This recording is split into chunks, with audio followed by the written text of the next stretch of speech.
Hello guys, welcome to my channel গরম মশলা with MG. প্রচণ্ড গরম পড়েছে। এই গরম থেকে বাঁচতে স্বাস্থ্যকর, শরীর ঠান্ডা রাখে এরকমই একটা পুরানো দিনের রান্না নিয়ে হাজির হয়েছি। বাংলাদেশের অতি পুরাতন একটি রান্না, আমি যেভাবে আমার বাড়ির লোকেদের কাছ থেকে শিখেছি, অর্থাৎ মা, ঠাকুমা, পিসি এদের কাছ থেকে শিখেছি, সেটাই আজকে আপনাদের সঙ্গে শেয়ার করছি। চলুন চলে যাচ্ছি রেসিপিতে। কড়াইতে দিয়ে দিলাম 2 থেকে 3 চামচ সর্ষের তেল। এই রান্নাটা কিন্তু সর্ষের তেলে করলেই ভালো হয়। গরম তেলের মধ্যে দিয়ে দিচ্ছি কিছুটা বিউলির ডালের বড়ি। আমি বিউলির ডালের বড়ি দিয়েছি, আপনারা আপনাদের পছন্দ অনুযায়ী বড়ি এখানে ব্যবহার করবেন।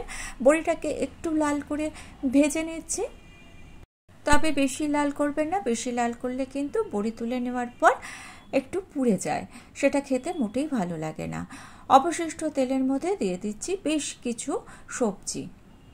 আমি পেঁপে, গাজর, বরবটি, কুমড়ো, পটল, রাঙা আলু এবং বেগুন নিয়েছি। আপনারা আপনাদের পছন্দ অনুযায়ী সবজি এখানে ব্যবহার করবেন। আর দেখুন, সবজিগুলোকে কিন্তু আমি ছোট করে কেটে নিয়েছি।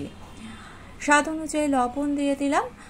বেগুনটাকে কিন্তু বড় করে কাটবেন, তার কারণ হচ্ছে বেগুন কিন্তু তাড়াতাড়ি গলে যায়। লবণটাকে সবজির সঙ্গে ভালো মতো মিশিয়ে নিচ্ছি। আমি মিডিয়াম ফ্লেমে সবজিটাকে একটু ভেজে নিচ্ছি, খুব বেশি সময় নয়, মোটামুটি 4 থেকে 4.5 মিনিট সবজিটাকে ভেজে নিতে হবে। খুবই সিম্পল একটা রান্না, তবে বিশেষ কিছু মশলা ব্যবহারের ফলে এই রান্নার টেস্ট এবং ফ্লেভার দুটোই কিন্তু অসাধারণ হয়। যা গরম পড়েছে, এই গরমে কিন্তু অনেকগুলো পদ রান্না করাটা খুবই টাফ হয়ে যাচ্ছে।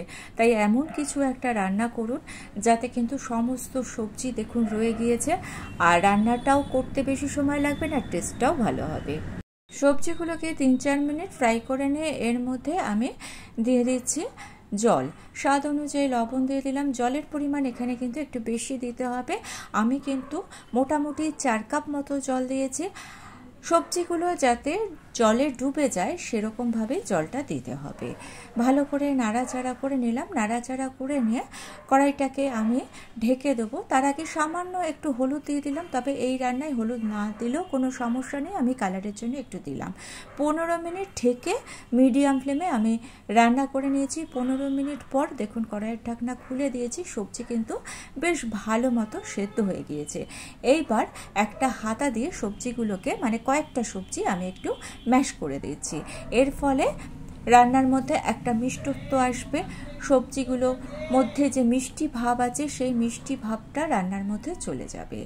দিয়ে দিলাম 1 চামচ আদা বাটা, আর 1 চামচ রাঁধুনিকে বেটে নিয়েছিলাম, সেটা দিয়ে দিচ্ছি। সবজি থেকে সামান্য একটু ঝোল নিয়ে বাটির মধ্যে দিয়ে সেটাকে দিয়ে দিলাম। এক্সট্রা তাহলে জল দিতে হলো না। যাই হোক, এইবার খুব বেশি সময় নয়, 2 থেকে 3 মিনিট মতো একটু ফুটিয়ে নিচ্ছি। বড়িগুলোকে দিয়ে দিলাম। বড়িগুলোকে ভেঙে দিলাম, আপনারা ইচ্ছে হলে আস্তেও দিতে পারেন, তবে ভেঙে দিলেও কোনো সমস্যা নেই। বড়িটা দিয়ে আর 1 মিনিট মতো একটু নাড়াচাড়া করে নিয়ে এইবার গ্যাসের ফ্লেমটা অফ করে দিচ্ছি। অন্যদিকে সবজিটাকে একটা পাত্রে ঢেলে রেখেছি, আর ওই কড়াইটাকে পরিষ্কার করে নিয়ে 1 চামচ সর্ষের তেল আর 1/2 চামচ রাঁধুনি আর 2টো গোটা শুকনো লঙ্কা দিয়ে 8-10 সেকেন্ড একটু ভেজে নিচ্ছি। এই ফোড়নটা কিন্তু অবশ্যই দেবেন, তাহলে রান্নার মধ্যে সুন্দর একটা ফ্লেভার আসবে। ফোড়নটা ভেজে নিয়ে সবজিটাকে পুরোটাই দিয়ে দিলাম।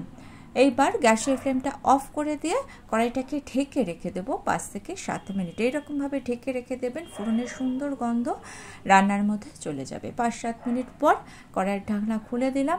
দেখুন আমাদের সবজি পুরোপুরি রেডি। প্রচণ্ড গরমে এই রান্নাটা অবশ্যই বাড়িতে চেষ্টা করবেন।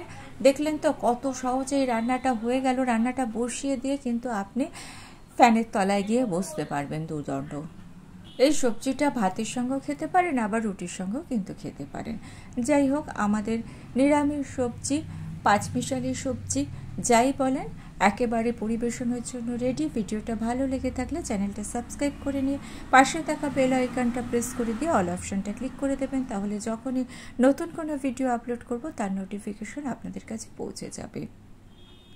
আজকে তাহলে এই পর্যন্ত। ভালো থাকবেন, সুস্থ থাকবেন।